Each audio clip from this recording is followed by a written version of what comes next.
चतुर्भिः श्रीकण्ठैः शिवयुवतिभिः पञ्चभिरपि प्रभिन्नाभिः शम्भोर्नवभिरपि मूलप्रकृतिभिः चतुश्चत्वारिंशद्वसुदलकलाश्रत्रिवलया त्रिरेकाभिः सार्धं तव शरणकोणाः परिणताः त्वदीयं सौन्दर्यं तुहिनगिरिकन्ये तुलयितुं कवीन्द्राः कल्पन्ते कथमपि विरिञ्चि प्रभृतयः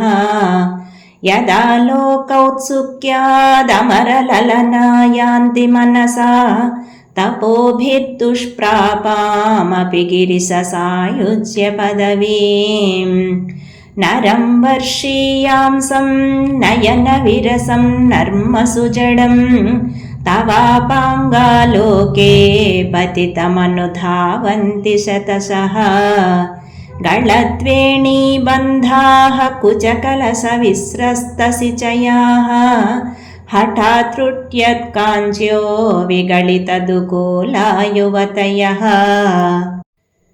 क्षितौ 55,250 हुताशे 62 चतुरधिकपञ्चाशदनिले दिवि 230 मनसि च 64 ये मयूखास्तेषामप्युपरि तव पादाम्बुजयुगम् शरज्योत्स्नाशुद्धां शशियुतजटाजूटमकुटां वरत्रासत्राणस्फटिकगुटिका पुस्तककरां सकृन्नत्वा नत्वा कथमिव सतां सन्निदधते मधुक्षीरद्राक्ष मधुरिमधुरीणाः फणितयः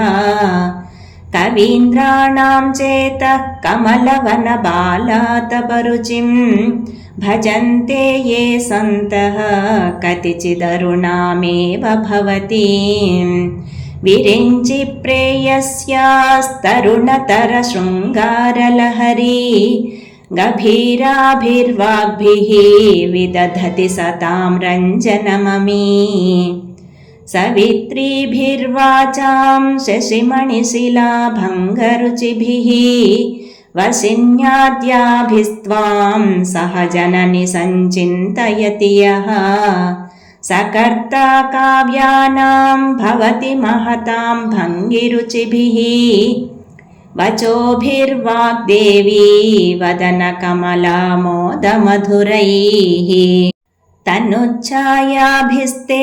तरुणतरणि श्रीसरणिभिः दिवं सर्वामुर्वीमरुणिमनिमग्नां स्मरति यः भवन्त्यस्यद्रस्यद्वनहरिणशालीननयनाः सहोर्वश्यावश्याः कति न गीर्वाणगणिकाः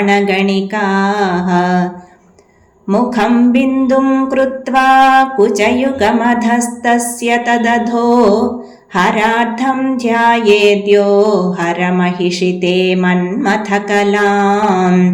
ससद्यः संक्षोभं नयति वनिता इत्यतिलघु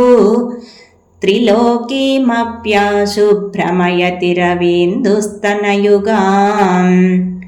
किरन्तीमङ्गेभ्यः किरणनिकुरुम्बामृतरसं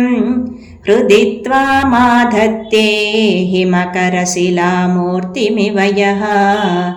ससर्पाणां दर्पं शमयति शकुन्ताधिप इव ज्वरप्लुष्टान् दृष्ट्या सुखयति सुधाधारशिरया।